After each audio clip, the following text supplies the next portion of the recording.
That's a conversation about men's mental health, particularly for men of color. I know the new phrase now is BIPOC. That's for Black, Indigenous, and people of color. So that's the new, and that's what we are now. So so this is a conversation about mental health for um, that group. But we have more than just men on the call this afternoon because we want to start the conversation, particularly in the faith community, because mental health is something that we don't often discuss, and that it's mentioned in passing, or, oh, you know, that's just Uncle so-and-so, you know, you have to excuse him. And so we have to do better as a community. And I appreciate Pastor Ben, Reverend Deacon Dr. Pastor Ben, being on the call this afternoon from Greater Bethel Baptist Church. And I really appreciate that because I know that he is someone who partnered with us to, you know, start this conversation. And we have two other health and wellness seminars. I've already shared the link in the chat, so you can go back and look at the link. But they are health and wellness seminars that are on nutrition. So God just really kind of put it on my heart to talk to our people about taking care of our bodies. And after we started those two seminars, now we're moving into the arena of taking care of our minds. So it's based on the scripture from 3 John and 2, that beloved, I wish above all things that thou would prosper and be in good health, even as thy soul prosper. So when we talk about peace and we talk about shalom, shalom is talking about the whole individual. So oftentimes we just talk about spiritual things, but we don't talk about the mind and the body in terms of having wholeness and wellness and experiencing shalom. So I say shalom to you this afternoon. I'm going to introduce Dr. Kelly. We are so blessed to have him to lead this seminar. So I'm going to read his bio. So Dr. Calvin A. Kelly recently served as a dean and professor at St. Edward's University in Austin. He has over 25 years of teaching experience in the fields of psychology and counseling courses, both at the undergraduate and graduate level, and has 29 years of experience in private practice as a licensed mental health professional. As a clinician, student affairs professional, and educator, Dr. Kelly has had the opportunity to practice and refine his leadership skills and style. His style of leadership is based on the servant leadership model. He has also been afforded the opportunities to present on a variety of topics nationally that are related to his arena of expertise and interest. Dr. Kelly's area of interest and expertise include, but are not limited to, trauma and post-traumatic stress-related issues, racial identity development, men and depression, secondary trauma, holistic wellness, organizational development and leadership, and team building. Dr. Kelly feels strongly that it is his belief in family and close spiritual connection to a higher power that keeps him grounded and focused. Thank you, Dr. Kelly, for being with us. And so just a little housekeeping. Everyone, if you would, please keep your microphones muted while we turn the floor over to Dr. Kelly. Thank you and welcome. Well, what if I told you that I'm sad, that I'm anxious, that my partner lost her job, I'm going through a divorce?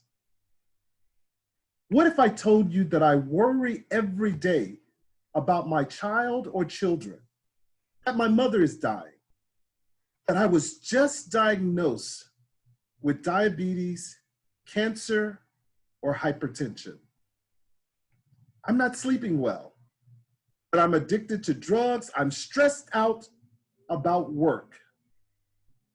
What if I told you that I don't make a difference, I'm burned out, I'm in an abusive relationship, or that I am simply angry all the time? The question I ask you all, would you help me? Would you help me? First and foremost, I'd like to give an honor to God, who's the head of all of our lives. I want to thank Pastor Banbury for reaching out to me over the past few weeks.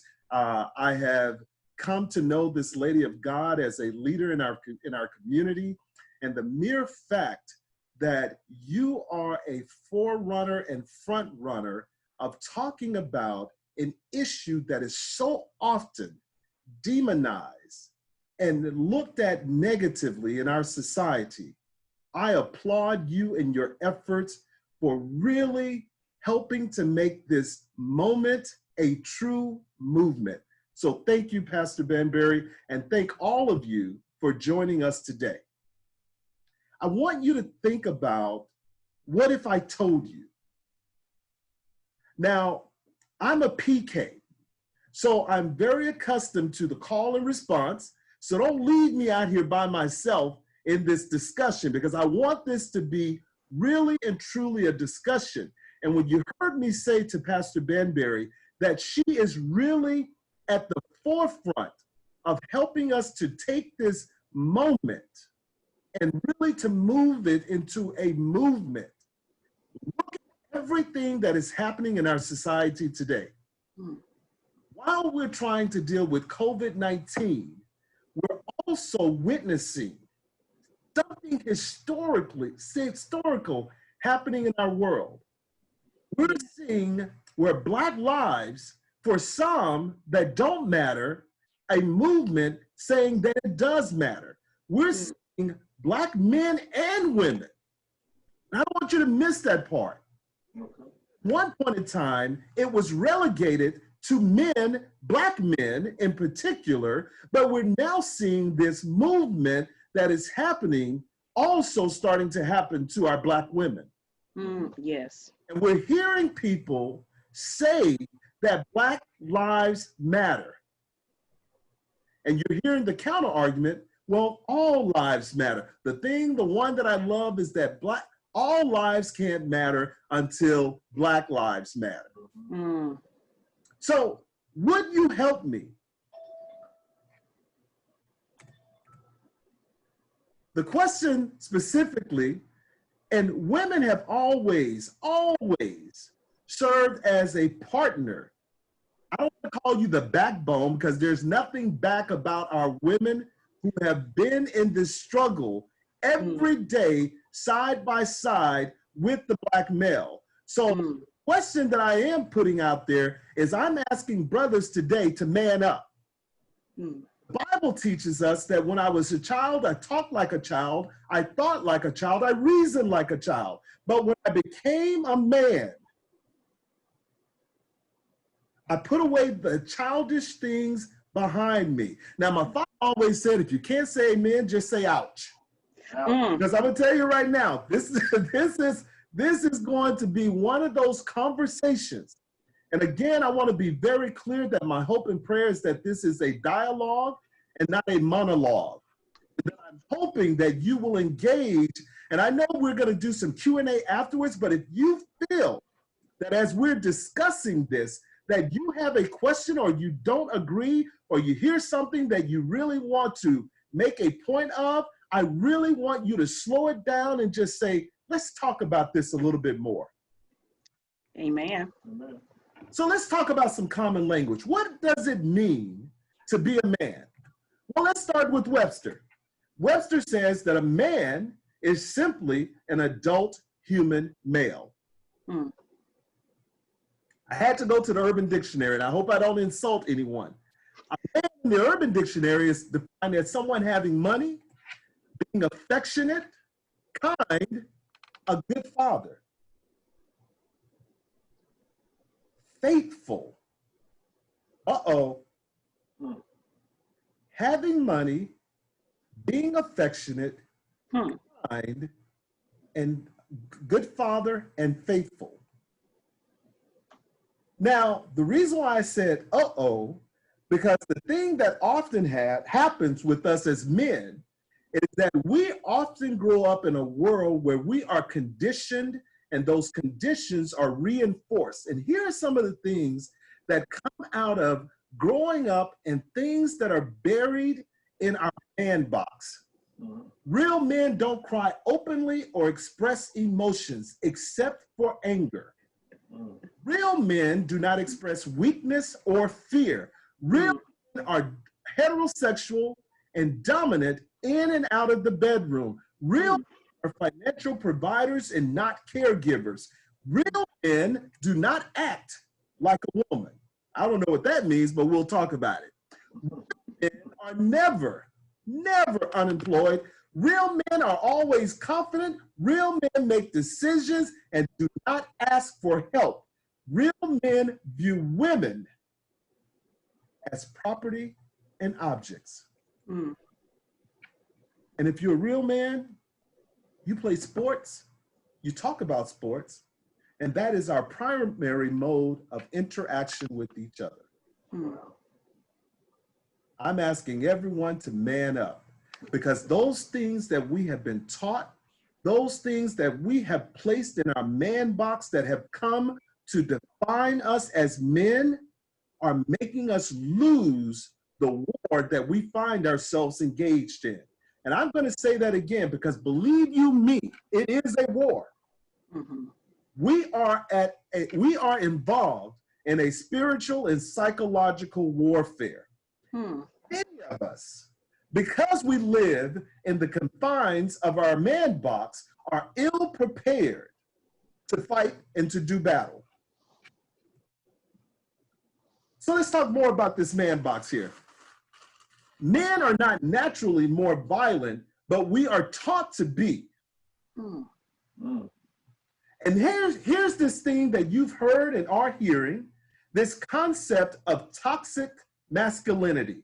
How many of you have heard of this term? And someone talk to me about what that means for you and what you've heard about this term, toxic masculinity.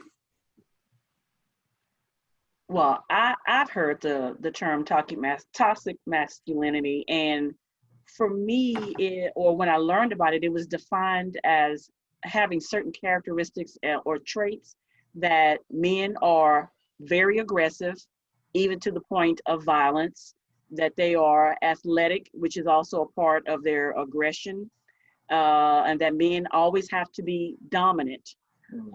And not submissive, and they're the alpha male in the room. And there's a couple of other things, but those are the ones that stand out to me, that they're dominant, they're aggressive, almost to the point of violence, and that violence is sanctioned, and that they are, they believe that women are supposed to be naturally attracted to them, and that they're supposed to dominate and womanize. So that's what I've heard about toxic masculinity. Thank you, sister. Yes, sir. Go for it. Oh, okay. Well, I've heard of toxic masculinity. Like, I've seen it. Like, people don't really talk about it at my school because it's just the culture that I'm surrounded by that's really, like, praised. Like, the machismo, like, Latino aspect of being a man is really, like, praised and put up highly at my school. But I've seen it play out in the locker rooms. The way they talk about women and just treat them and objectify them and put them down is like a really big example of toxic masculinity at my school, along with like the hazing that goes on at the school too, trying to be the most dominant male while being very self-destructive at the same time. That's something that plays out at my school, and that's how I've seen it and interacted with it in my life. Isn't that amazing? And whether we believe it or not, those are exact things that are making us sick. The fact that we are trying to live out an identity that doesn't fit. You know, I'm often, and as I said, so I hope I don't offend anyone when I go back and forth, but I'm often reminded of when David was going to go forth and fight Goliath. And Saul said to him, "Here, take my armor. Take what I wear." And as David tried it on, it didn't fit. And what we've got to recognize is that sometimes we have to let our young boys, our young men, as they're coming of age, and some of us older men, as we are coming of age, we got to find our suit of armor that fits us. And we can't take someone else's armor and try to wear it, because that will allow us to be exposed and more vulnerable to what we're going to get into, and that is mental health issues. This toxic masculinity is so important, because for many of us, as we grow up, It's our rites of passage. It's our initiation process. We play, or we are told that we are never to be a victim. We tell our little boys when they're crying because they fall and they get hurt on the field, or they just are a little bit more sensitive than others. Grow up, be a man. Mm. We talk about violence as if it's commonplace. We talk about domestic violence, that if your woman talks too much or she says something that you don't like, put her back in her place. We are taught often that we suppress our emotion as opposed to expressing our emotions. Mm-hmm.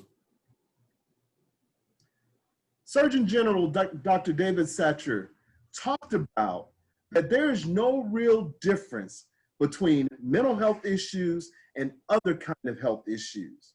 And in fact, in my practice, what I've found is that mental health can be just as, if not more debilitating than those other health-related issues that we know about. I've yet to meet a cancer patient who has come to me that is not dealing with anxiety or depression around their cancer. Their hypertension is usually highly correlated with anxiety. Mm-hmm. Far too long in our families, in our society, and the communities of color, when someone was acting out of what we considered to be normal, we said, don't mess with them. That's just your crazy uncle. That's your crazy cousin. They're special. We never talked specifically about schizophrenic or other mental health issues that people are struggling with or dealing with. Right. Take a look at this, if we can, on the continuum. Now, most of us, first and foremost, fall in the center on this continuum. Most of us can experience a loss. Most of us can experience a breakup, a relationship issue, a loss of a job, some other emotional issues, and we have what is called the resiliency to bounce back and to keep it moving, as they say. For others, they can move towards the right side of the continuum, where they start to experience more emotional distress and there's some level of impairment in their functioning. And we will often, the thing that we should note about this is that most mental health issues that occur specifically with men and people of color in general happen between the ages of 14 to 26. So the likelihood, and we're talking about at a 75% rate, if any of us are going to experience a severe mental health issue, it is going to occur between the ages of 14 to 26. Wow. Now, for some of you that may be shocking or surprising, here is the reason why. That is the time that we're really coming into our own. Our hormones are all over the place. And it's also the time that we're trying to develop and really build up our identity. Who am I going to be, and what am I going to become?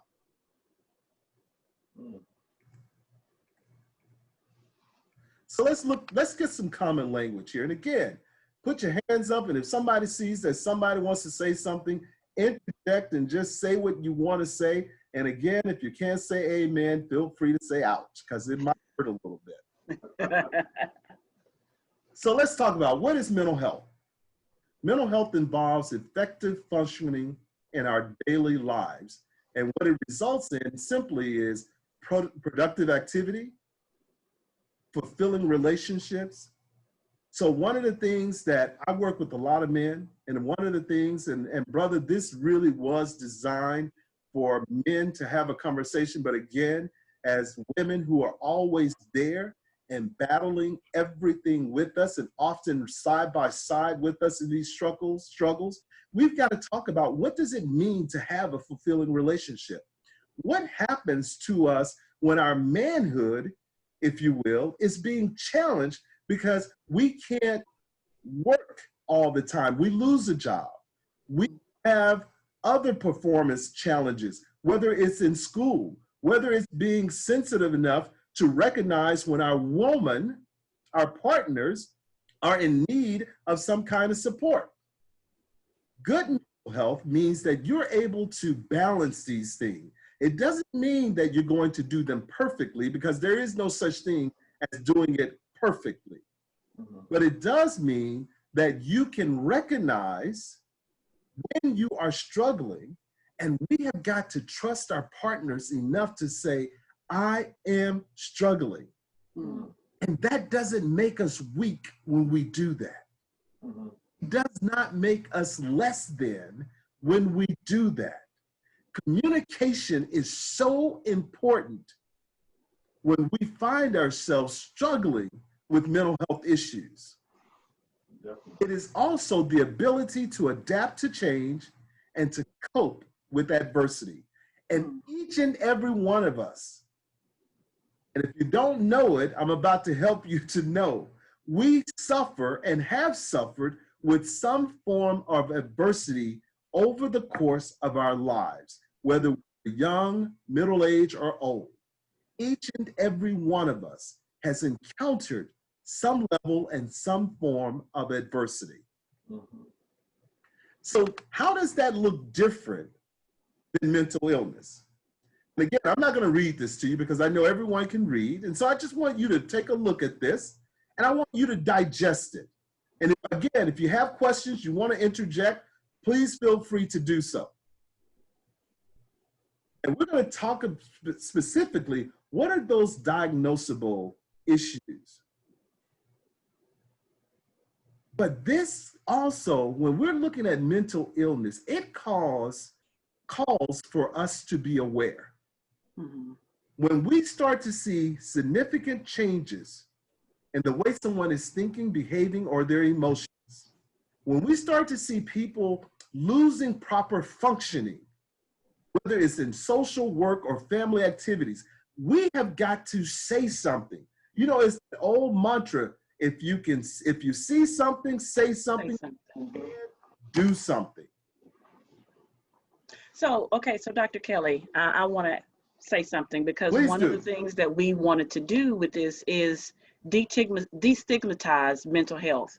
And so the word mental health is such, or mental illness is such a negative phrase, but I don't want us to be afraid to use that and talk about it, because it's in the same way that if you are having some type of stress and your immune system becomes affected because you have prolonged circumstances going on, you have financial problems, maybe you lost your job, or you're busy at work or whatever. Well, our immune systems begin to break down, and we may wind up becoming ill. We'll get a cold, or we may contract the flu or strep throat. We are ill, but we're not afraid to say, oh, I was sick. When it comes to the fact that our defenses and our immune system have broken down. So what you're saying is that when we have significant changes in thinking and or emotion, then we can, and we experience these different stressors, it can make us mentally ill. That's or exactly mentally right. sick, in the same way we would be sick if our immune system was broken down and we developed a cold because of other things going on. Pastor, you're spot on. And again, part of this is to help our brothers to know that it's okay to be vulnerable. To get out of our man box. Because again, part of it is in our brains, we have been socialized that we can't talk about certain things.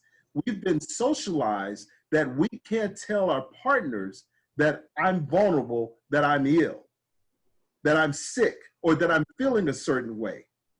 That we've been socialized not to engage even some of our brothers, to have some of our best friends who are walking around struggling, and they won't even say something to the person that they call their best friend. We have people that we have committed to and say that this is my lifelong partner, and we can't be truthful and honest about our own struggles.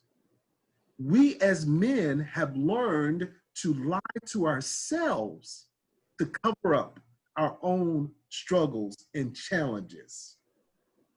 Women can come together, and we can learn so much from our partners. Women can come together and they can talk about any and everything.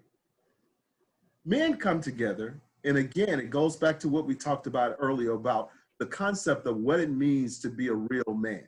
Mm-hmm. And all those things are based on fear. And if you don't know this, fear is nothing more than an acronym. Fear is simply false evidence about reality. Mm. We as men often operate out of fear because we know that we've been taught that if we're not strong, if we don't act, if we don't control, if we don't dominate, if we don't have money, then we're not really men. Mm. So again, many of us as men, again, have been taught, and this is not to be disrespectful, and so I hope no one takes it this way, but we have been taught that to really and truly be a man, we identify with that object that is between our legs, and that is the thing that distinguishes and makes us a man. Mm. We don't go to our partners when we're struggling in our relationships, when we need something from our partners. We don't go to our partners and say, I really need this, but I don't know how to ask you for this because you may reject me. Mm. Hmm. So we go out, we step out. We do other things that we know, because if you go back and you look at the Urban Dictionary, it was talking about being faithful. So we redefine and we do things to re-swizzle our thinking, if you will, and we become unfaithful because for us, that helps to reinforce that I am a man, I still got it. You know, my wife has often said to me, so what is your midlife crisis going to look like? I'm not quite sure. Are you going to get the car? Are you going? What exactly are you going to do in your midlife crisis? And I say to her, I don't know. I hope I don't have this quote unquote midlife crisis.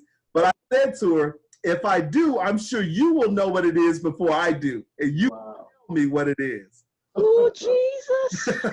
So my point is in saying that is when we learn that we can be open and we can talk with our partner about any and everything, and that we really have a person that we can share and be open and honest with, life is going to be so much better for all of us. Mm. Dr. Kelly. Yes, sir.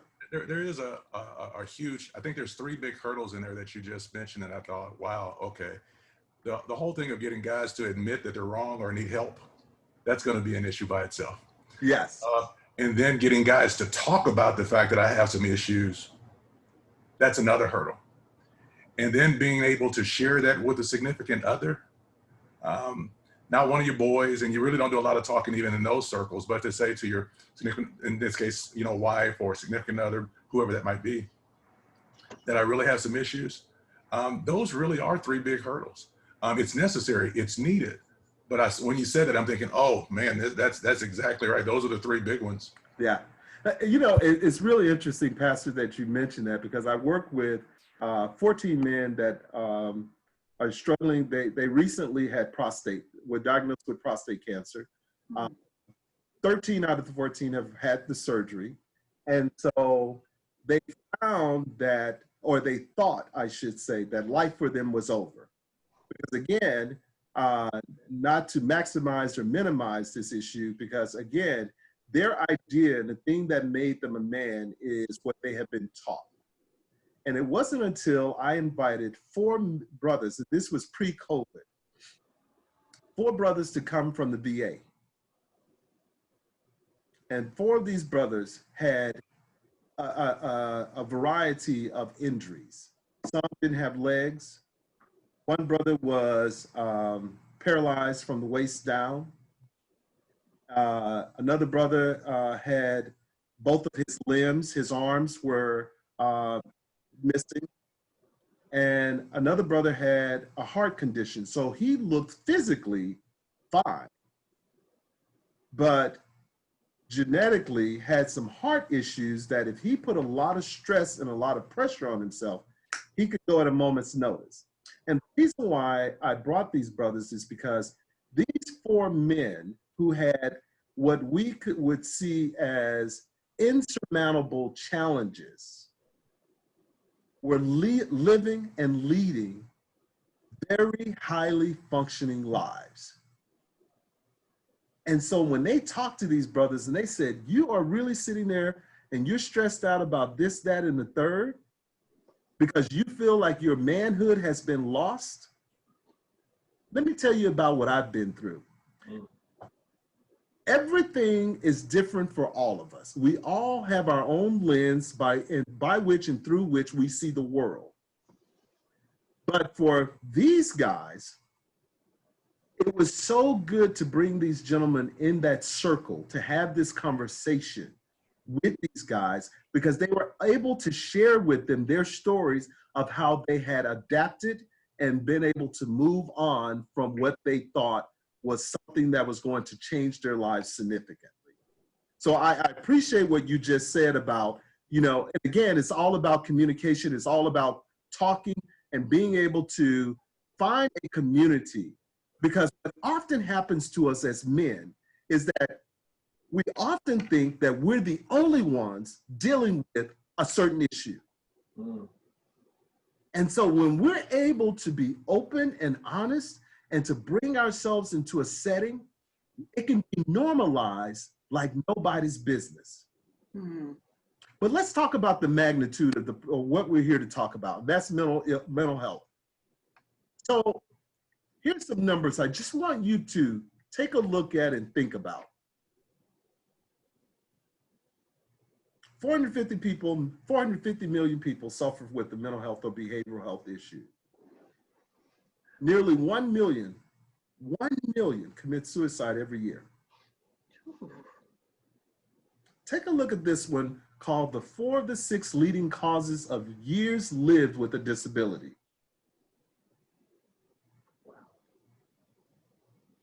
Wow. 1 in 4. 25% of us have a family member. And family members are often the primary caregivers. And Pastor Banbury, you were talking about stigma, discrimination.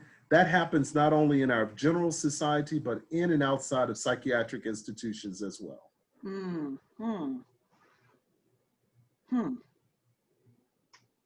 You know, when we talk about substance abuse and alcohol use, you know, I believe as a psychologist that we're really, when I talk about spiritual warfare, I believe we are really dealing with spirits and spiritual issues and challenges. And until we're able to bring them to someone that we can really talk about, when we talk about depression, someone that has a mental health issue and a substance related issue, we use the term comorbidity. Yes. Because this person is dealing with something that is both psychological as well as alcohol and substance issues are also physically driven, because there is a part of our brain that deals with and identifies with addiction. And so we get people to understand that you can't separate one without having the other. And so I have learned from working with brothers that have substance abuse issues that alcohol, drugs are the answer to their problems. And what they're really trying to figure out is, what are the questions? What are the questions that they are really trying to use substance abuse as the answer or the solution for? So what are some common mental illnesses? And we're not going to go into all of these for a great detail. Anxiety disorders. I'm going to let you look at the definitions. Depression. I do want to point out, nearly 70% of Black men will experience severe depression. 70% over their lifetime. Dr. Kelly, that's not a typo? That's not a typo. 70%. That is a statistically significant number. Wow. 70% of Black men. And, That, and the thing about it is, think about what we're experiencing now. right. Think about the trauma that all of us are experiencing right now. Yeah. There's no way we can look at, we can hear about, we can't identify with what's Right. happening when we see young and old Black women, Black men and women being gunned down like nobody's business. Right. Wow. We are all experiencing that trauma. Right.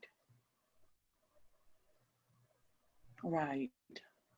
That's a staggering statistic, which means that more than likely our husbands, brothers, fathers, sons, uncles, and cousins have or are experiencing or will experience it. But the thing about it, that you're talking about is being able to call a thing, that more than likely, because of that statistic, that more than likely somebody we know and love is experiencing that, but we won't call it depression because as people of faith, we don't say we're depressed. No, that's exactly right. I'm too blessed to be stressed, but I'm not depressed. That's right. That's exactly right. That's exactly right. So we're not going to say I'm depressed because that sounds like, as you were saying, a sign of weakness. That's exactly To right. say Name it and claim that. I'm not going to claim that, Right. And so I just wanted to point that out, that it's like we're not calling these things out, So we have to call them out so that we can address them.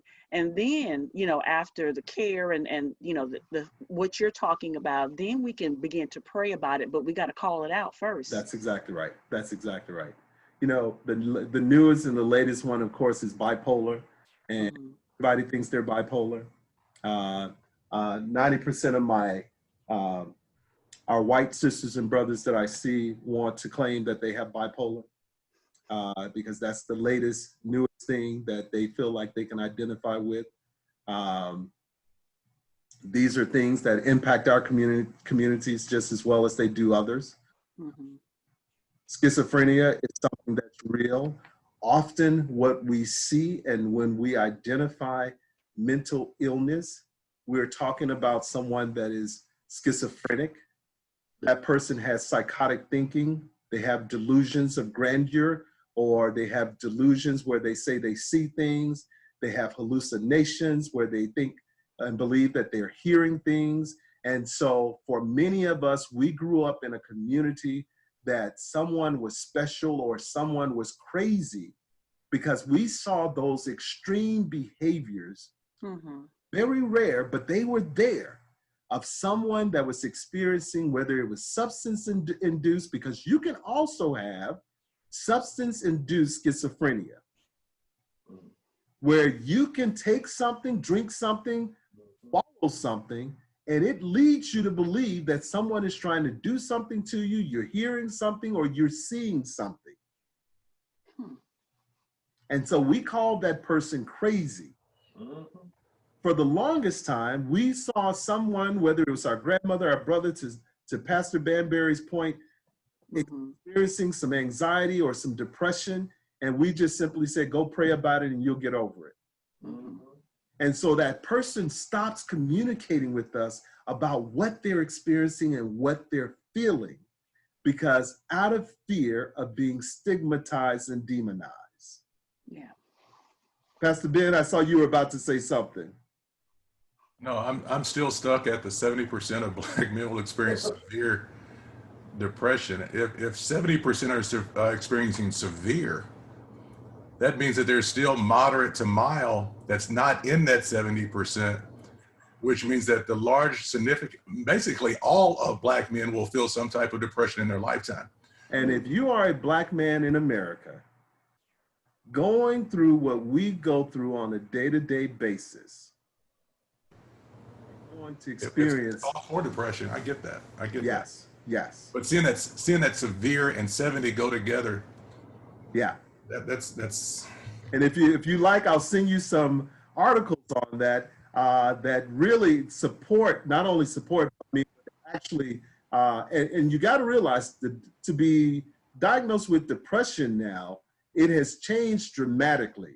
So we now operate with the DSM-5, And the DSM-5 says that someone to be diagnosed with depression is someone that has low feelings or no interest or feelings of sadness anywhere from 3 to 4 weeks. Severe depression is usually anywhere from 3 to 6 months. We do have a significant amount of brothers that experience this 3 to 6 months. And I think I got some slides ahead that are going to help to corroborate this. PTSD, that's one that we often don't talk about. And that's the reason why to unplug. We can't continuously swallow what the media is giving us on a day-to-day basis. As we're polluting our bodies, we're polluting our minds with the more we take in about the killings and everything else that is happening. We have got to learn to unplug to take care of ourselves. But PTSD occurs when a person is experienced, but not only experienced, witness situations involving serious harm or threat of harm. And of course, I mentioned addiction, substance use, and abuse. Again, this is a chronic brain disease that causes compulsive substance use despite the harmful consequences that come along with it. So Pastor Ben, take a look at this one here. This is a snapshot of African-American men in mental health. I'm going to let you all just digest that for a second.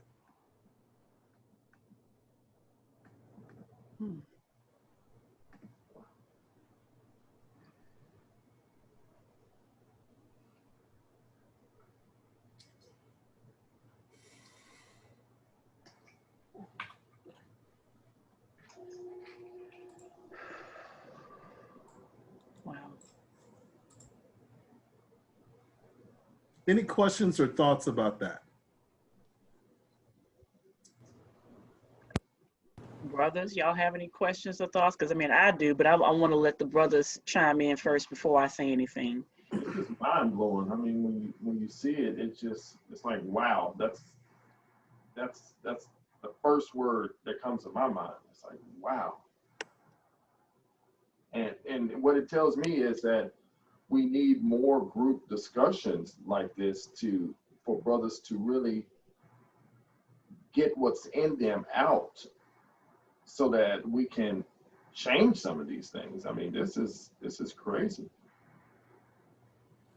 That's the reason why I called Pastor Banbury, and I really want to impress this upon her. She's a pioneer. There are more churches that are starting to do this, but it's still far too few of them that are doing it. But this is a conversation that I think can really be driven by the church. Mm-hmm. And Absolutely. the first people that often encounter this are our pastors. Yes. Because people are calling them. I will never forget those late night calls that my father would get, that I would often think, oh my God, he's running, leaving our home, going out there to take care of somebody else where we need him here. And I really didn't understand that until I came of age and really understood what my father did. And as the pastor of 2 African-American churches in Selma, Alabama, it was a constant. We shared him with everyone in that community. Everyone in that community got a piece of him. You know, as you say that, Pastor Dr. Kelly, about the pastoral. It's okay. This is my ministry. People tell me all the time, you're a pastor. I say, this is my ministry right here. Yeah, there's always some undertones to that. Yeah, shepherding work. You're shepherd. The suicide piece there is staggering. Yeah. But I guess what gets me there, and as you talk about the church leading the charge, I would agree with you that pastors do get a lot of those calls. Yes. And I am not one to knock pastoral counseling because it has its place. Absolutely. There are some things that pastoral counseling can do. But I do think there has to be a bridge between pastors and the medical community that says, when something is bigger than what I can handle, when I know that this is not a matter of prayer, this is someone that needs some medical attention, that there is some bridge, some emotional Uber drive, Yes. that we can actually get them from one place to the other, because to say that, and again, I'm not knocking prayer. Prayer can do many things. Absolutely. But there are times where it's prayer and medical attention. And I think that may be the gap between folks that are in church needing help and not knowing outside of pastor, whoever, how to get that help. Mm-hmm. There's said, Pastor. There's wrong with the handoff. Absolutely. Well said. And, you know, there are some other paradigms in the African-American community that we have to break as well. You know, you don't talk about anything that's going on inside of this house, outside of this house. Right. That is maintaining and sustaining mental illness. You know, we have more family secrets. You know, we want to talk about family curses. I don't believe in family curses. I believe that we have these cycles that are able and allowed to perpetuate because nobody tells anybody about what happened to the next person. Yes, I call them generational behaviors, not generational curses. Right. That's exactly right. And so those cycles are able to move from one generation to the next because, again, we see something, we identify something, and nobody says anything about it. And it becomes the pink elephant in the room that nobody talks about. And we begin and we say, oh, that person is cursed, that family's cursed. No, they're not. They're those cycles. They're those additional cycles that are allowed to perpetuate because we refuse to say enough is enough. And we stop them right here in their tracks. So why are we afraid to talk about mental health? None of us want to be called psycho, weirdo, crazy, basket case, wacko, and it is all about stigma.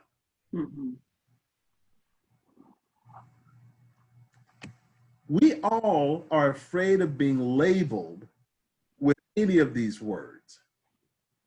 And so we do any and everything in our power, from talking about it, from discussing it.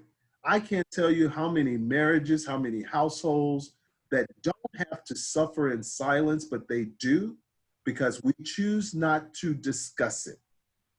Wow.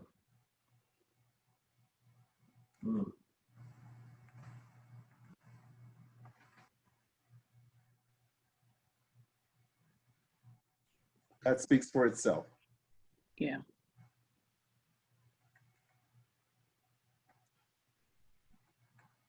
So let's talk specifically about men of faith.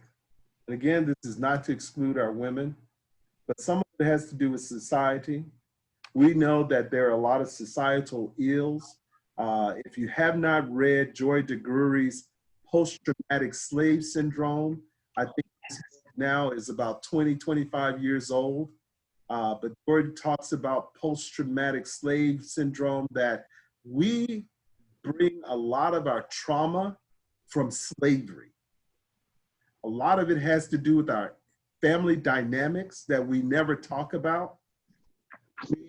I'm a huge fan of, oh God, I just lost it, but he said, children may never do what you tell them to do, but they will always do what they see you doing. Our children are watching us.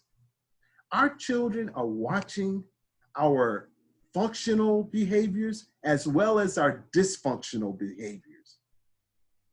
And we want to pretend like they are immune to what's going on. I see a lot of families, and I work with a lot of families, and I love when people get saved, but I also help people to recognize that your children and other family members remember you when you weren't as saved as you are today.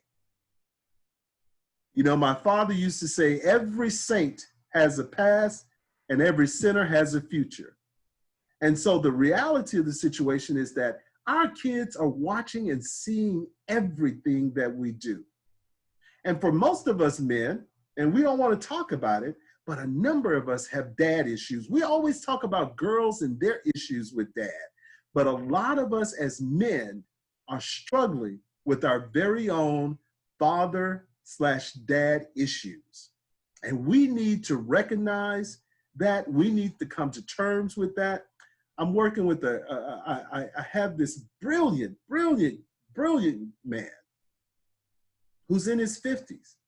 And the reason why he's so brilliant is because he is still trying to show his dad, who has been deceased now for almost 10 to 12 years. His dad once said to him, "You are so stupid." And he has been carrying that around to prove to the world that he is brilliant and that he is not a stupid man.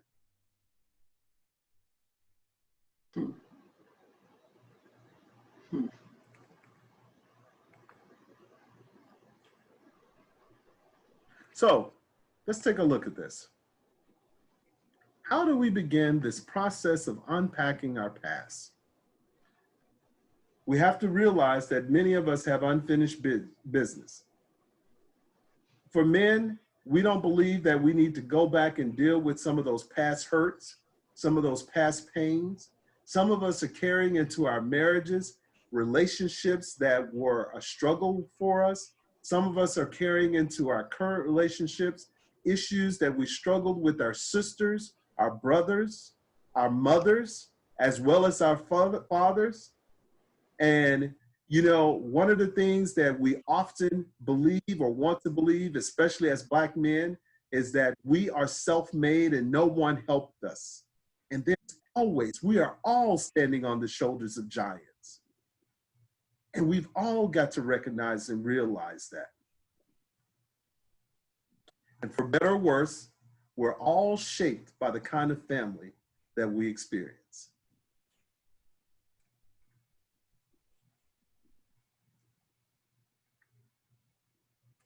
So let's take a look at this.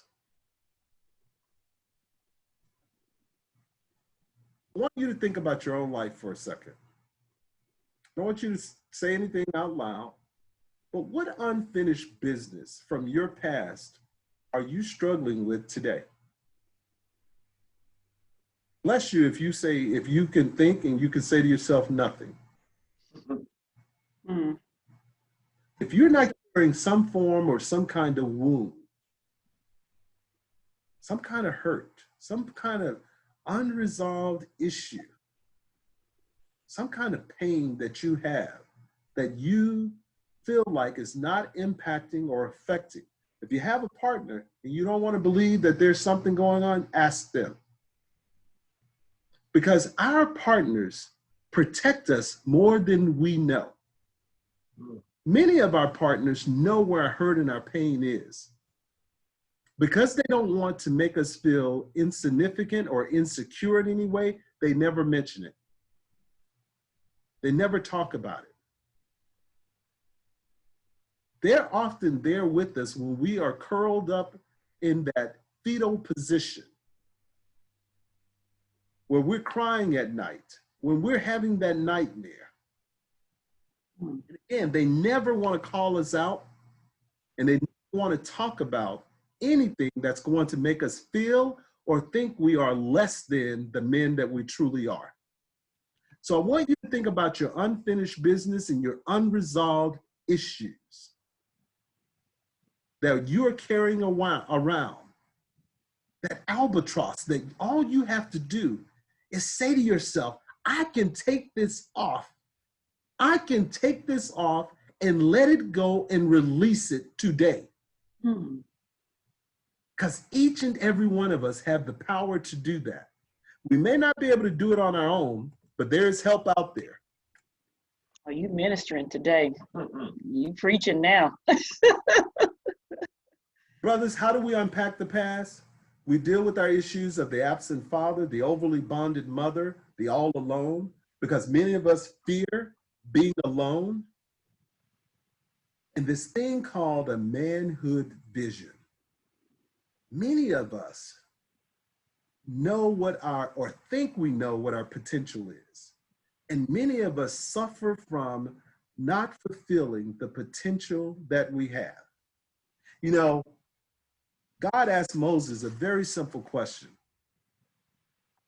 It was so simple that it was so challenging. He asked Moses the question, Moses, what is that in your hand? What's in your hand? And many of us, brothers, don't recognize and realize that we have everything that we need to be who and what we were meant to be. It is right there within our grasp. It is right there well within our reach. Everything that we are going to experience and endure, God has prepared us for that.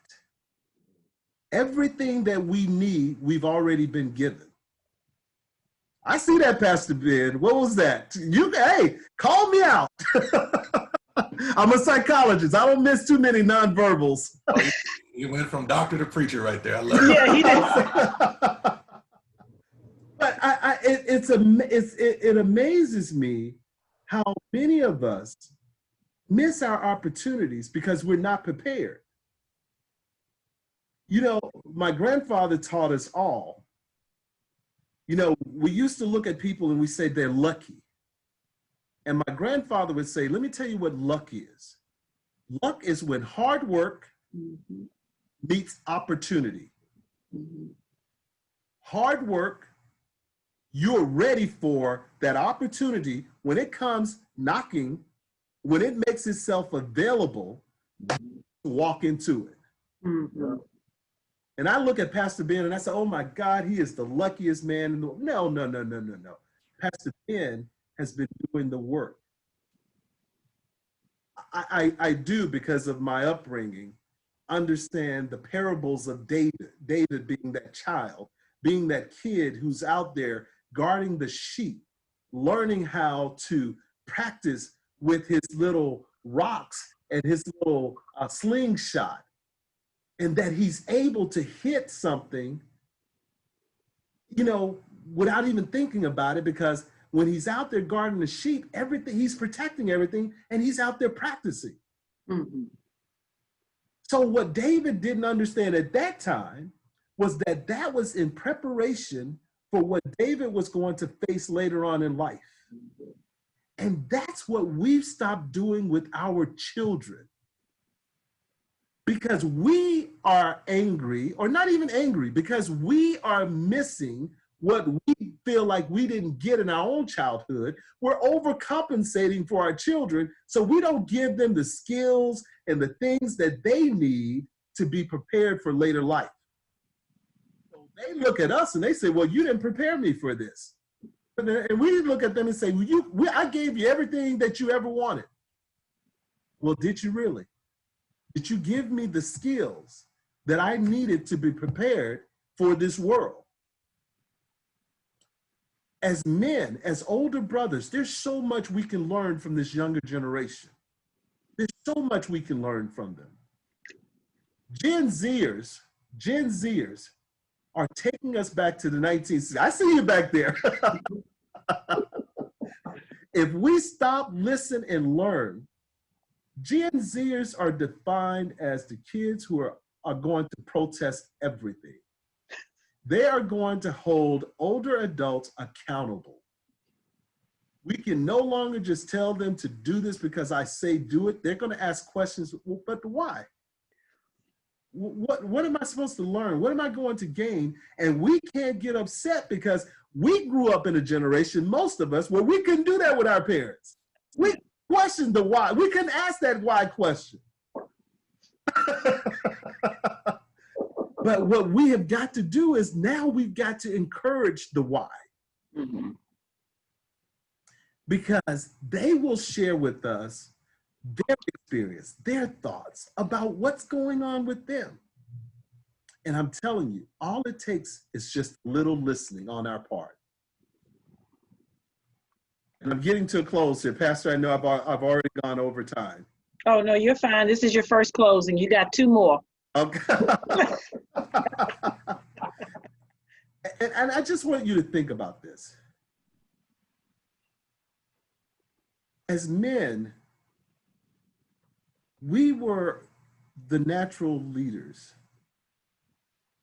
But I'm going to tell you that if you look at the order of creation, and I know this is where I get thrown out of church because I got thrown, my father just kicked me out.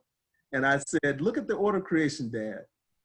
Men are God's greatest creation, I believe. I think it was our women. And we need to listen to them, and we need to learn from them, and we need to look to them as our partners in all of this. As long as we try to be there, to try to tell them what they should or should not do, we all lose around the family dynamics. Even as we pull our kids in closer, we need to realize that we're all created in God's image and that we all bring something to the table that we can learn from each other, and that we are God's greatest gifts, and that we should all allow our godlike qualities to show and to shine. So the last thing, brothers, is that we've got to learn that we are the authors of our life, and that if we don't like the story as it's panning out, as it's coming out, that we can rewrite our script. Whatever script we are operating from, we are truly the directors of our own life movie. At any point in time, we want to change it. At any point in time, we want to do something different. At any point in time, we want to overcome our hypocrisy, overcome our substance-related issues. At any point in time, we want to address our mental health issues. We can take the script that we are reading and writing and leading from, and we can rewrite it and do something different. And every one of us has the power to do that. And the sooner we recognize that about our lives, the more powerful we become, the better we become. I'm gonna go past this, Pastor. Okay. So as pastors, and go ahead, I'm sorry. No, you go ahead. No, I saw Pastor Ben Berry's hand go up. Was that your hand? Oh, no, I was saying you go ahead. Okay. Yeah. Churches can do this. Create a more welcoming and inclusive congregation. We all have to get to know mental health professionals in our community. I love what Pastor Ben said, and you're exactly right. We need to distinguish between religious and spiritual problems and those from mental illness, and recognize where we can begin as spiritual and religious leaders and where we have to end, and know people in our community that we can refer to. And we approach mental health or individuals with mental health issues urgently as possible to get them help. And all I ask our brothers to do is to man up. We all get to define what that means for us as individuals. Pastor, thank you very much. I hope I said something, one thing that someone can use as a takeaway. And Pastor Ben, I'm going to reach out to Pastor Ben Berry. I'm going to send you some articles so that you can, I know you're still struggling. 70% severe? It's an alarming statistic. It is truly an alarming statistic. But thank you all. Thank you for being here.